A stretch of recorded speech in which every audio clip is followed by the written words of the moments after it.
Hello student, जो हमारा कल का लेक्चर हुआ था उसमें हमने देखा था थैलिडोमाइड डिजास्टर।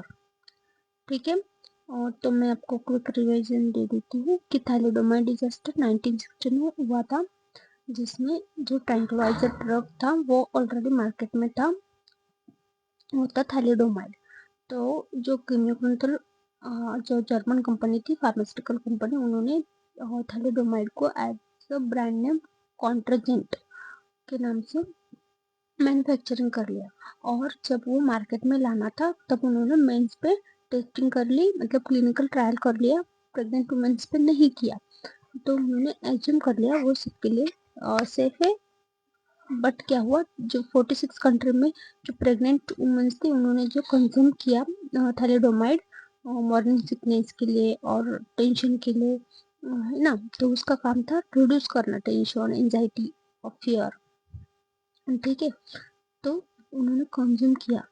तो क्या हुआ, रिजल्ट क्या आया, 10,000 चिल्ड्रन जो थे वो क्या डिफॉर्मिटी बॉर्न हुए, और बहुत सारे चिल्ड्रन को क्या फोकोमेलिया मतलब शॉर्ट हैंड, उनके मतलब शॉर्ट हैंड के साथ वो पैदा हुए। और बहुत सारे जो वुमेन्स थी उनका मिसकैरेजेस भी हो गया।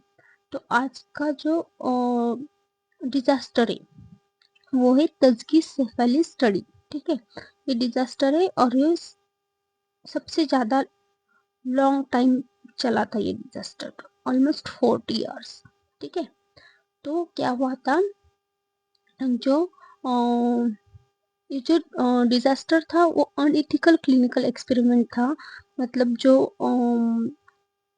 अफ्रीका के वुमेन्स एंड थे और मेंस थे, वुमेन्स एंड मेंस थे, उन पे मतलब उनका कोई कंसेंट नहीं लिया गया था, और उन पे जैसे कि न्यूरेमबर्ग कोड के टाइम हुआ था वैसे ही ये डिजास्टर हुआ था।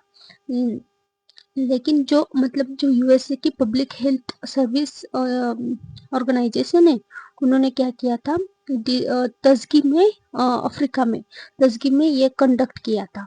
उन्होंने 600 अफ्रीकन मेंस लिए थे और 399 मतलब 400 वुमेन्स ली थी ऑलमोस्ट। ठीक है, और उनको जो मतलब पहले से उनको सेफेलिस था, they all had a syphilis, but the US public health service they were not told them, okay, they had a syphilis। तो उन्होंने क्या किया, मतलब इसे अनाउंसमेंट कर दी कि मैं हम आपको फ्री में मेडिकल देने वाले हैं बैड ब्लड के लिए। ठीक है, उन्होंने नहीं बताया उनको कि वो सेफेलिस से मतलब उनको सेफेलिस है, ये उस पब्लिक हेल्थ ऑर्गेनाइजेशन ने उनको नहीं बताया, और उनको क्या किया, वो ड्रग देने लगे, मतलब फ्री के मेडिकेशन उनको प्रोवाइड की। तो जो सिफिलिस, अब तब तक ना 1947 के बाद पेनिसिलिन जो था वो स्टैंडर्ड केयर था सिफिलिस के लिए, लेकिन उन्होंने तब भी नहीं दिया। क्यों? क्योंकि उनको मतलब एम ही था उस स्टडी का कि वो ऑब्जर्व करे हाउ मतलब नेचुरली कैसे प्रोग्रेस करता है, और अनट्रीट सिफिलिस का ऑब्जर्वेशन करके मतलब वो कैसे बिहेव करते हैं और कितना क्योर होता है, ऐसा उनको ऑब्जर्व करना था उनको। तो 40 ईयर से चला था ये ट्रायल। बट ये जो था कैंडल वो कब एक्सपोज हुआ, 1972 में। ऑलमोस्ट मुझे 32 से लेकर 72 तक 40 इयर्स तक ट्रायल चला था। और 1972 में जो रिपोर्टर था बग्सटन, ठीक है, उस रिपोर्टर ने क्या किया था, उनको एक्सपोज किया था इस स्कैंडल को। तो उसके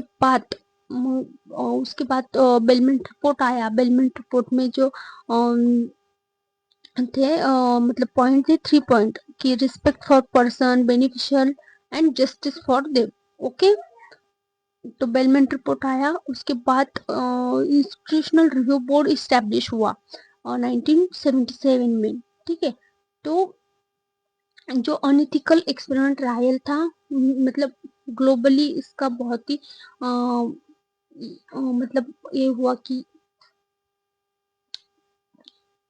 मतलब वो जो लोग थे जब यूएसए के जो प्रेसिडेंट थे बिल क्लिंटन, उन्होंने क्या किया था, फॉर्मल एपोलॉजी जो बचे थे उनसे और उनके फैमिली से एपोलॉजी ली थी। ठीक है, तो ये बहुत बड़ा मैन मेड डिजास्टर था, अनइथिकल था, और उसके बाद बहुत सारे चेंजेस इस ट्रायल में आए, जो ह्यूमन्स ट्रायल में। तो पहला था बेलमेंट रिपोर्ट। ठीक है, तो हम पहले ये पढ़ लेते। ठीक है, तो तजकी सेफेलिस study 1932 to 72 was an unethical clinical experiment conducted by US Public Health Service in Tuskegee, where the 600 African American men and 399 of women had a syphilis. Were the missed into participating, and they were told they were receiving free health care for bad blood, but we are not informed by had syphilis, and we are not given treatment even after penicillin became the standard cure in 1947. The study aimed to observe the natural progression of untreated syphilis. It continued for 40 years, causing severe harm and death until it was exposed in 1972.